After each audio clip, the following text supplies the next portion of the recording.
Esta reflexión se llama La iglesia que soñó Jesús.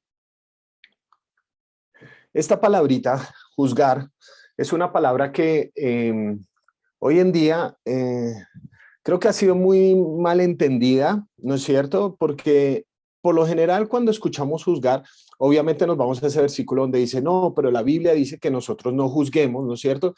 Y pues en las redes sociales, como dijo Andrés, comparto con cierta frecuencia algunas reflexiones, frasecitas, videos y todas las cuestiones. Y es muy común que si uno medio toca el tema de juzgar, haya dos bandos.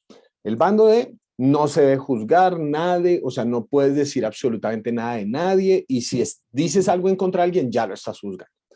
Y está el otro bando, quizás, y en medio de esos extremos seguramente habrá otras expresiones, y está el otro bando que dice, no, pero sí, ¿por qué? La Biblia dice, juzguen con justo juicio. Entonces, ustedes saben que hay versículos para todo. Sí, o sea, si uno quiere, por un lado saca el versículo, dice, Jesús dice, no juzguen, y el otro dice, no, pero Pablo dijo, juzguen con justo juicio. ¿Cómo hace uno? Sí, ¿cómo hace uno para entender en dónde nos ponemos? Entonces, hoy no quiero hablar de juzgar tanto en términos de nuestras reacciones hacia las personas, y creo que podríamos hablar mucho al respecto, sino que quiero tocar ese tema o ese punto respecto al significado de la palabra en el griego.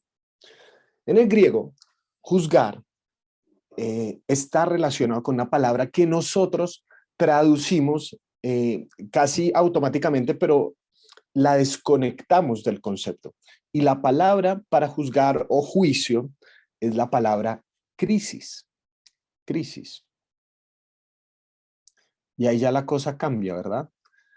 Porque si pensáramos juzgar que está relacionado con crisis, nos damos cuenta que hay una dimensión o por lo menos un sentido en el que la palabra juzgar está relacionada con experiencias de vida que nos llevan a tomar decisiones. Juzgar es la capacidad de tomar decisiones según el criterio. Usted va y compra un tomate, ¿sí? Pues ya aquí todos estamos de edad, entonces ya nosotros empezamos a ver tomates lindos o feos, ya eso es una muestra de edad muy grande, ¿no? Cuando uno dice, uy, qué tomate tan bonito, ya hermano, usted está pilas con eso, ¿no? Entonces, cuando uno empieza a decidir, no, me llevo este tomate en lugar de este tomate, usted está juzgando. ¿Sí? Es decir, tomamos decisiones, pero muy interesantemente, ¿qué es lo que nos lleva a ejercer mucho de nuestros criterios? Las crisis. Las crisis. Son los momentos inesperados, dolorosos, los que nos llevan a profundizar nuestro criterio en la vida.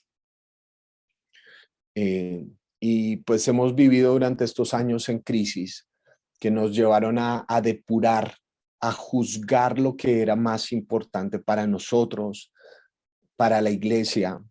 Nos llevaron a establecer preguntas diferentes respecto a la realidad.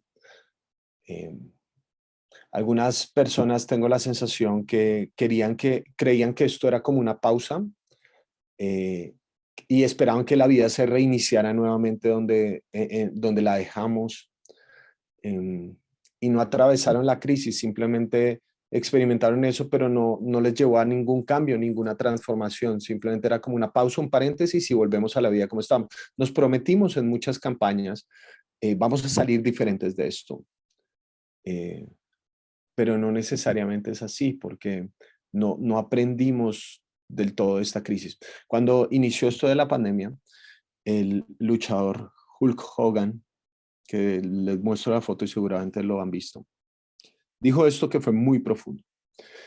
En apenas unos meses, trasládense al 2020, cuando se está cerrando todo en el planeta, esta es la entrevista y lo que él dice.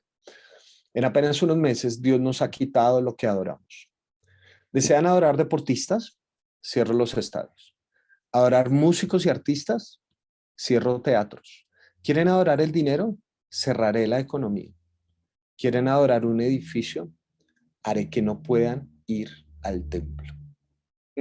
Vean, yo sé que uno no citaría a Hulk Hogan como el referente de filosofía y teología, pero eso que está diciendo es muy profundo, muy profundo. Porque la sensación que yo tengo en este momento es que existe la tentación de que como iglesia simplemente hayamos superado la crisis, pero no hayamos experimentado la crisis. Es decir, que volvamos a estar como estábamos y no hayamos escuchado la voz de Dios en medio de esta experiencia tan dura que hemos vivido durante los anteriores años. Y nuestro gran cambio es que ahora nos reunimos por Zoom. ¿Será que es eso todo lo que Dios quiere para nosotros? Mm, Quiero que nos dirijamos a dos textos de un momento de crisis de Jesús, una noche antes de morir, en Juan capítulo 17, versículos 20 y 23 al 23. Jesús está orando y ustedes saben que cuando uno ora en crisis, uno desnuda su corazón. En una crisis, en un momento de dolor y de profundo sufrimiento, cuando uno ora no tiene edición, ¿sí? Uno está abriendo su corazón, desnudando su corazón. Y esta es la oración de Jesús por nosotros una noche antes de morir. Seguramente ustedes la conocen. Leo, dice así: no ruego solo por eso, se está orando por sus discípulos en la sección anterior, no ruego solo por estos, ruego también por los que han de creer en mí por el mensaje de ellos, para que todos sean uno. Padre, así como tú estás en mí y yo en ti, permite que ellos también estén en nosotros, para que el mundo crea que tú me has enviado. Yo les he dado la gloria que me diste para que sean uno, así como nosotros somos uno. Yo en ellos y tú en mí. Permite que alcancen la perfección en la unidad. Y así el mundo reconozca que tú me enviaste y que los has amado a ellos tal como me has amado a mí. La pregunta que uno tiene que hacer en un estudio bíblico básico es: ¿cuál es la palabra que más se repite en este texto? Y salta a la vista, ¿sí o no? La palabra es uno, o sus variantes, que alcanzan la perfección en la unidad y todo eso. De varias formas, Jesús, la oración central por los que habían de creer después de los discípulos es que seamos uno. Y vean, estimados amigos, si nosotros queremos un método evangelístico, porque aquí ustedes, yo sé, nos hemos buscado cómo podemos ganar el mundo, cómo podemos alcanzar a más personas, cómo podemos hacer una iglesia que alcance a la gente, Jesús ya nos había dado el método en esa oración. Si ustedes quieren el método evangelístico más poderoso que existe, es la unidad. La unidad. Jesús dice que sean uno para que el mundo crea. Que sean uno para que el mundo crea. Es decir, la labor evangelística nunca ha sido de unos individuos. Hay gente a la que Dios le ha dado el don del evangelismo, por supuesto que sí, pero la labor de compartir del amor de Dios es para toda la iglesia. ¿Y cómo se comparte? No solo hacia afuera, no solo pensando en metodologías hacia afuera, sino en cómo es la iglesia. Si la iglesia es una, el mundo va a creer. La gloria de Dios, algo tan magnífico, que se han escrito libros enteros y todo eso. ¿Para qué sirve la gloria de Dios? No para que nosotros la contemplemos, no para que nosotros simplemente la reconozcamos, que claro, es muy importante. La gloria de Dios se ve en la iglesia en el hecho de que la iglesia es una.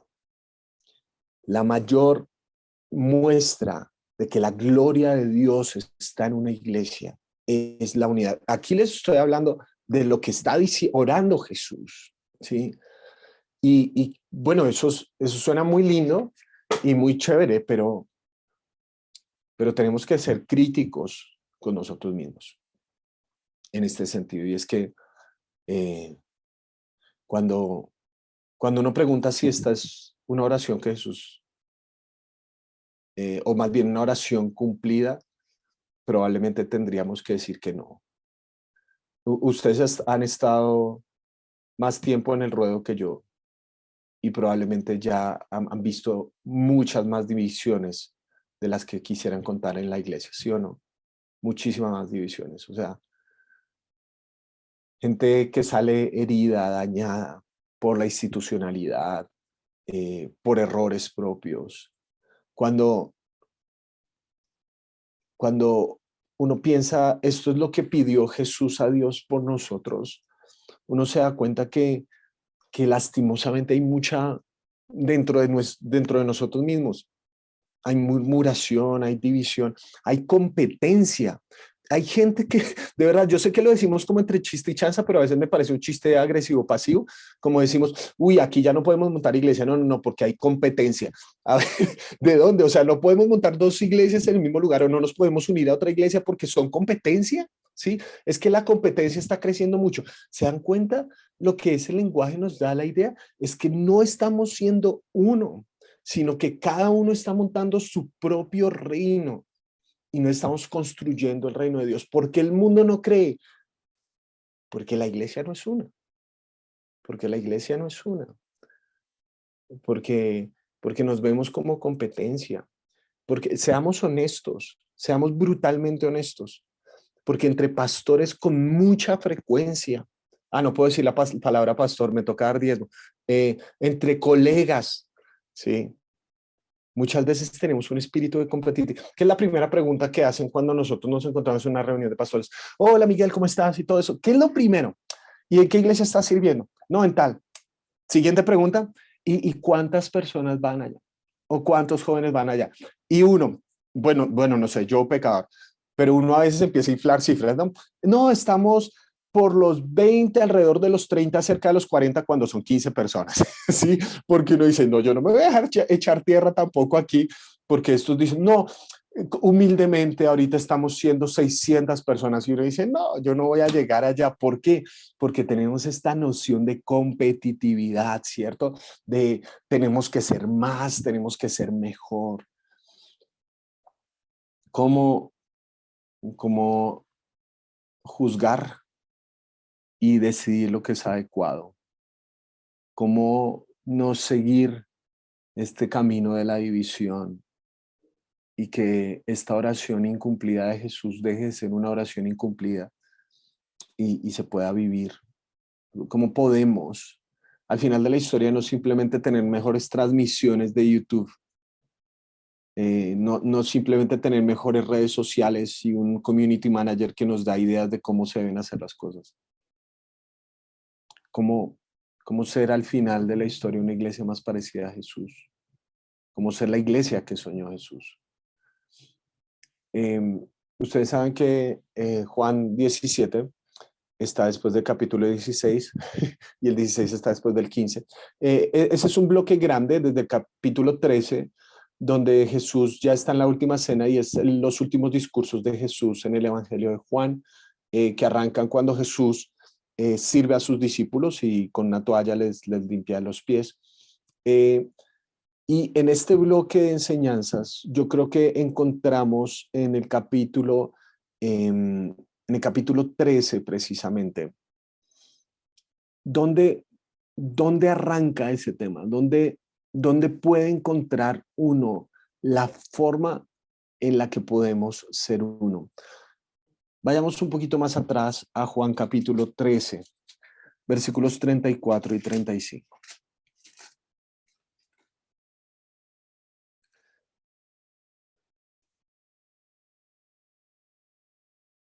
Juan capítulo 13, versículos 34 y 35. Este mandamiento nuevo les doy, que se amen los unos a los otros. Así como yo los he amado, también ustedes deben amarse los unos a los otros. Y vean que está conectado con la oración, porque vean lo que dice el versículo 35. De este modo sabrán que son mis discípulos si se aman los unos a los otros. Algunos estudiosos sostienen por esta conexión que ustedes ven aquí de sabrán que son mis discípulos y la conexión con de esta manera el mundo va a creer. Algunos conectan y dicen que la gloria de Dios, como lo está manifestando Juan, la gloria de Dios es la capacidad del amor, ¿sí? La capacidad de amar como Dios amó, de amar como Jesús amó. Algunos teólogos lo sostienen de esa manera. ¿Cómo podemos hacer que el mundo crea? ¿Cómo sabrá la gente que somos discípulos de Jesús? Jesús lo dice concretamente, que se amen los unos a los otros. Ahora, Jesús llama esto el nuevo mandamiento. Nosotros por lo general hablamos del gran mandamiento, ¿sí? Que amar al Señor tu Dios con todo tu corazón, con toda tu alma, con toda tu mente y con todas tus fuerzas, y a tu prójimo como a ti mismo. Pero Jesús habla de un nuevo mandamiento. Y uno tiene que preguntar, ¿qué es lo nuevo en este mandamiento? ¿Sí? Que no es el amor, porque ya en el gran mandamiento está el amar. Pero en este nuevo mandamiento cambia el punto de referencia. Es decir, ya no amo autorreferencialmente, ya no amo al prójimo como a mí mismo. En este punto, nuestra referencia, nuestro punto de referencia es Cristo, no nosotros mismos. Ya no estamos llamados a amar solamente como a nosotros mismos, sino a amar como Jesús amó. A ver, yo tengo una teoría. Por lo general, vea, si nosotros no amamos, yo creo que el gran mandamiento es la básica, ¿sí? Es el párvulos del cristianismo. O sea, si usted no ama y por lo menos ya ama al prójimo como a sí mismo, por lo menos ya arrancamos con algo así, por lo menos ya ama. Pero Jesús no solamente nos dio un gran mandamiento, Jesús al final de la historia nos dijo, les doy un nuevo mandamiento. Es decir, ya no es autorreferencial, ya no es solamente amarme como a mí mismo, ya debo amar a otros como Jesús los amó. Y eso, queridos hermanos, eso es una vaina loquísima. ¿Por qué? Porque ¿cómo se ama Miguel Pulido a sí mismo? A mí me gusta la autoconservación, la preservación, a mí me gusta estar cómodo, a mí me gusta estar bien, que la gente no me incomode mucho, ¿sí me entienden? Vean, yo lucho con la amargura, yo lucho con el resentimiento, ¿sí me explico? Muchas veces cuando uno lo traicionan, y aquellos que hemos estado en el ministerio hemos probado las traiciones de muchas maneras. Hermano, si a mí me ponen a Judas al frente, mi hijo, vea que se tengan, ¿sí? Ahí sí le sale el siervo de Dios y te reprendo y todas estas cosas. Porque así amo yo, así amo yo. Mi amor en última instancia es sumamente imperfecto, sumamente imperfecto. Yo muchas veces busco mi propia comodidad, mis propias cosas, mi propio beneficio. Cuando yo amo a otros como a mí mismo, vean, yo sé que a veces yo he usado el amor como moneda de cambio, es decir, amo a esta persona esperando que esta persona viva y experimente la vida de cierta manera y tome ciertas decisiones. Y tan pronto como esa persona toma otras decisiones, yo me resiento con esa persona. Es decir, he utilizado mi amor como una moneda de cambio para manipular a esa gente. Esa es la clase de amor que tiene Miguel Pulido. Pero, pero Jesús me cambió la idea y ya no debo amar al prójimo como a mí mismo. Debo amarlo como Jesús lo amó. ¿Y cómo nos amó Jesús? Jesús nos amó hasta la cruz. La cruz, queridos hermanos, debería ser nuestra práctica. La cruz no simplemente debería ser el punto de referencia al que nos remitimos para decir cuánto nos ha amado Dios, su salvación y todo esto, sino que la cruz se convierte en el lenguaje de los redimidos. Dar la vida por otros. Dar la vida en beneficio incluso de aquellos que nos hacen daño. Padre, perdónalos porque no saben lo que hacen. Así ama Jesús. Así ama Jesús. Nosotros acudimos a la cruz como la muestra suprema de la salvación de Dios. del amor de Dios por nosotros. Pero con esto que nos dijo Jesús, es que la cruz también debería ser nuestra práctica. Amar de esa forma, pensar en otros, morir para que otros puedan vivir. Amen como yo los amo. Amen de esa manera. ¿Cómo nos ama Dios? La gente cuando yo hablo de la gracia de Dios, siempre me parece muy curioso que la gente piensa y empieza a decir, sí, pero cuidado, no hables tanto de la gracia de Dios. ¿Quién puede hablar demasiado de la gracia de Dios, no? No hables tanto de la gracia de Dios. Y siempre la gente dice, no, pero es que no se debe hablar de la gracia de Dios de esa manera. Es muy interesante que para la gente hacer aclaraciones sobre la gracia de Dios, fue la gracia de Dios la que les dio el aliento para hablar de esas cosas. Dios hace salir su sol sobre justos e injustos. ¿Soy yo así? ¿Somos nosotros como iglesia así? ¿Amamos solo a los que se portan bien? ¿Abrazamos solo al hermano mayor o salimos corriendo al encuentro del hermano que desperdició todo, que viene oliendo a cerdo?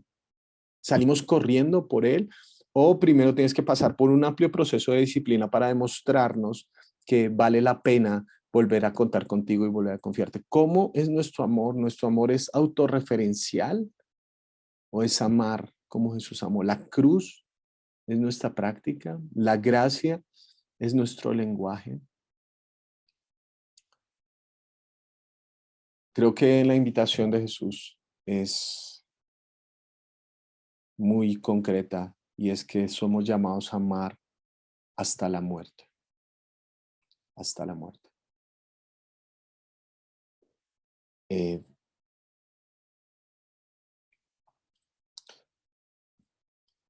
amar, amar a aquellos que incluso nos han traicionado. Queridos pastores, si ustedes lo saben mejor que yo, pero, pero para estar en el ministerio ustedes tienen que ser muy buenos en el arte de perdonar. Ustedes saben que es así. Ustedes tienen que especializarse en el arte de perdonar, porque es muy fácil volverse cínico, es muy fácil darle a la gente las sobras de nosotros, porque nos hieren. Sí, a veces la gente dice, ay, tan chévere que tú eres pastor, a ti la gente te quiere mucho, a ti la gente no te ve hacer daño. Yo quisiera que tuviera mi trabajo un año a ver cómo es la cosa, ¿sí o no? Porque les damos todo y a veces la gente nos da la espalda. Pero yo creo que ese es el regalo precisamente del Evangelio. Nosotros a veces cuando leemos el Evangelio decimos que Jesús dentro de los 12 escogió a un traidor, pero eso no es lo que enseña el Evangelio. Lo que nos sorprende del Evangelio no es que Jesús dentro de los 12 haya escogido un traidor, sino que escogió a 12 traidores. ¿O no es traición haberlo abandonado en el último momento, como lo hicieron todos los discípulos? Claro, Judas lo vendió, pero Pedro también lo negó. ¿Y qué hizo Jesús con Pedro? Tan pronto como resucitó, fue y lo restauró. Eso es amar hasta la muerte. Eso es amar hasta la muerte. Es- Eso no lo podemos hacer por nosotros mismos. Ese es el milagro de Jesús en nosotros. El fruto del Espíritu es amor. Eso es milagroso. Esa es la forma que Dios ha pensado para que el mundo crea. Gente que esté dispuesta a dar su vida por otros. ¿Por qué? Porque ya alguien dio su vida por ellos. Por eso yo creo, queridos hermanos, que la iglesia no tiene que ser perfecta para ser una buena iglesia.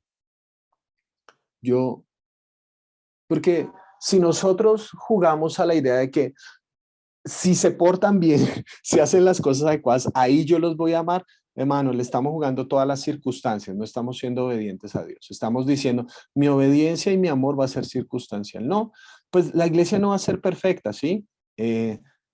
Alguna vez alguien me dijo, me dijo, Miguel, si encuentras la iglesia perfecta, no vayas. Y yo le dije, ¿por qué? No, porque la dañas. Y claro, es verdad. Sí, o sea, yo soy el primero imperfecto, ¿sí? La semana pasada él me dijo alguien, Miguel, la iglesia sería una nota si no fuera por la gente. Claro, es que yo lo entiendo. O sea, es difícil amar, es difícil amar, pero no tenemos que esperar a que la iglesia sea perfecta para amarnos, porque podemos generar buenas iglesias. ¿Y cómo se genera una buena iglesia? Amando como Jesús amó hasta la muerte. Tengo unos amigos que en este momento están en Cartagena. Cuando ellos salieron del seminario, de su denominación, una de las más grandes de la costa atlántica, o quizás la más grande de la costa atlántica de Colombia, los llevaron a un pueblito pequeño que se llama San Marcos. Los llevaron allá. Era una iglesia de muy pocos recursos, una iglesia que tenía un trasfondo bastante conservador, religioso, iglesia de campo. Y cuando ellos llegaron, mis amigos jóvenes y impetuosos y con ganas de promover algo diferente, pues ellos arrancaron y especialmente las personas más jóvenes empezaron como a tener contacto con ellos y fue muy especial. La iglesia empezó a crecer especialmente en las nuevas generaciones. Pero yo no sé si pasa en otras latitudes, pero a veces hay consejos de ancianos o cuerpo de diáconos, yo no sé cómo le llaman, eso le tenemos nombre a cada cosa, pero hay un grupo de personas que se creen los dueños de la iglesia. Yo no sé si les pasa en sus comunidades, pero por lo general hay doña, señora y don señor, que eso se creen los dueños de la iglesia, ¿sí? O sea que uno les tiene que consultar si quiere pintar una pared de negro o de blanco, si quiere poner sillas de plástico o de forro en tela. Que mejor dicho, o sea que no se mueve la hoja de un árbol sino es la voluntad de ellos. Y mis amigos llegaron a esta comunidad y estaba esta señora que curiosamente su hijo había hecho una muy buena relación con mis amigos pastores, pero ella les hizo la vida imposible, imposible. Lo criticaba cada domingo. Ustedes saben la vulnerabilidad que tiene uno después de predicar, hermano. Uno predica un domingo y apenas se va, siempre tenemos ese hermanito, el director de teología, buena doctrina y sana hermenéutica, que nos dice, pastor, yo no estuve de acuerdo con esto, hermano, dígamelo el lunes, dígamelo el martes, pero no es en ese momento. Y esta señora Dele todos los domingos le decía, no estoy de acuerdo con esto no está bien. Y eso lo agotaba profundamente. Incluso la señora terminó haciendo campaña en medio del grupo de líderes para ver si fuera posible volver atrás la decisión de traer a este hermano como pastor y poder traer a otro. Imagínense, o sea, ¿cómo ministra uno desde eso tan difícil? Eh, Mis amigos finalmente los trasladaron a Cartagena, no por esta situación, sino porque la iglesia tenía otros proyectos, la denominación, lo veían a él con una proyección de ministerio, entonces lo trajeron a una ciudad ya más principal de la costa atlántica, lo traen a Cartagena y bueno, ahí la iglesia sigue y todo. Resulta que esta mujer en San Marcos se enferma muy grave, muy, muy grave. Una situación muy terrible. Era unas personas con no muchos recursos, pero los médicos en San Marcos les dicen, no podemos atender esto aquí, no tenemos los recursos para atender esta situación. La única forma es trasladarla a Cartagena. Y la trasladan a Cartagena. Ella no tenía a nadie en Cartagena. Y las únicas personas que conocía fueron mis amigos, pastores, a los que ella les procuró hacer la vida imposible durante los años que estuvieron en San Marcos. Siempre llegan los momentos en la vida donde uno siente que tiene el cuello de su adversario entre sus manos. Y siempre podemos tomar la decisión de apretar o de soltar. ¿Saben qué hicieron mis amigos? Todos los días iban a ese hospital. La mujer se agravó tanto que entró a cuidados intensivos. Ellos entraban porque eran la única familia que ella tenía. Ellos entraban a ese lugar de cuidados intensivos para cuidarla. En algún momento, por la gracia de Dios, esta mujer empezó a recuperarse y los médicos le dijeron, vean, lo mejor que podemos nosotros hacer y aconsejarles es que ojalá ella pueda ir a un tratamiento en casa, que pueda estar en casa, porque aquí está muy expuesta a tener alguna bacteria intrahospitalaria y eso la puede volver a agravar. ¿A dónde va a ir esta mujer en Cartagena? ¿A qué casa va a ir? Estaba tan débil esta mujer que no sé cuántos kilos estaba pesando, ya casi ni podía ponerse durante tanto tiempo en una cama de UCI, ya casi ni podía ponerse en pie, tocaba bañarla, tocaba limpiarla, tocaba darle sus medicamentos. ¿A dónde fue? Mis amigos dijeron, nosotros la vamos a recibir allá en nuestra casa. Vamos a hacer que nuestras hijas duerman en nuestro cuarto y ella va a dormir en el cuarto de mis hijas. Ella, mi amiga, la pastora de la que tanto había denigrado esta mujer, la bañaba, la limpiaba, la alimentaba, le daba sus medicinas. Eso es amar como Jesús amó. Eso es amar hasta la muerte. Y yo oro para que nosotros, por la gracia de Dios, por estas crisis que hemos pasado a lo largo de estos años de pandemia, podamos decidir ser una iglesia como la que soñó Jesús. Que amemos hasta la muerte. Que amemos y que estemos dispuestos a dar nuestra vida por aquellos incluso que nos han lastimado.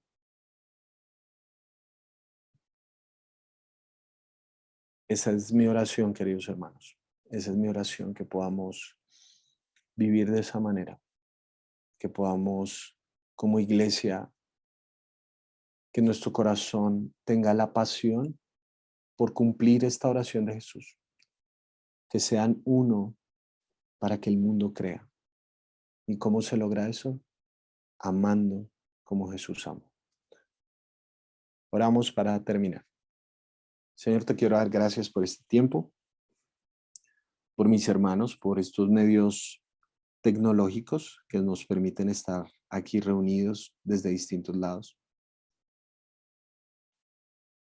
Señor, es muy fácil pensar o afanarnos por lo que está adelante, qué vamos a hacer hacia adelante, qué nuevas ideas increíbles se nos van a ocurrir para el futuro, cuando lo que debemos hacer es mirar siempre para atrás, o más bien mirar para arriba, mirarte a ti, y mirar lo que desde el principio nos has dicho.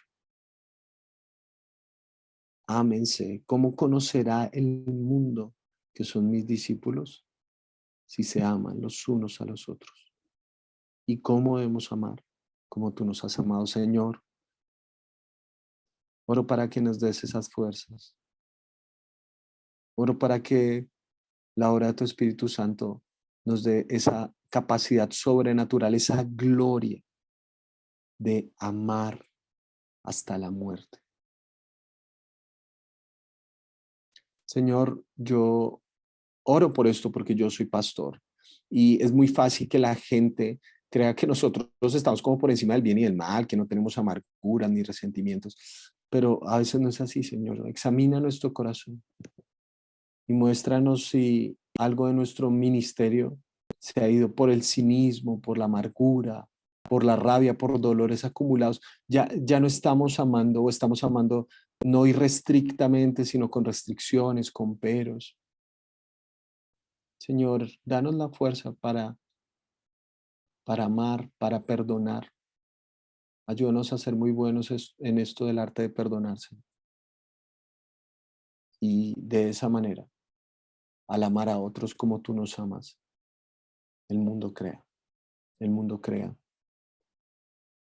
Oro para que a tu iglesia, Señor, tras esta crisis que hemos atravesado, donde nos hemos dado cuenta de lo esencial, volvamos de verdad a lo esencial.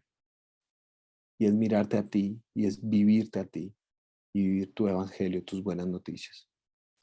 Gracias por este tiempo, Señor. En el nombre de Jesús. Amén.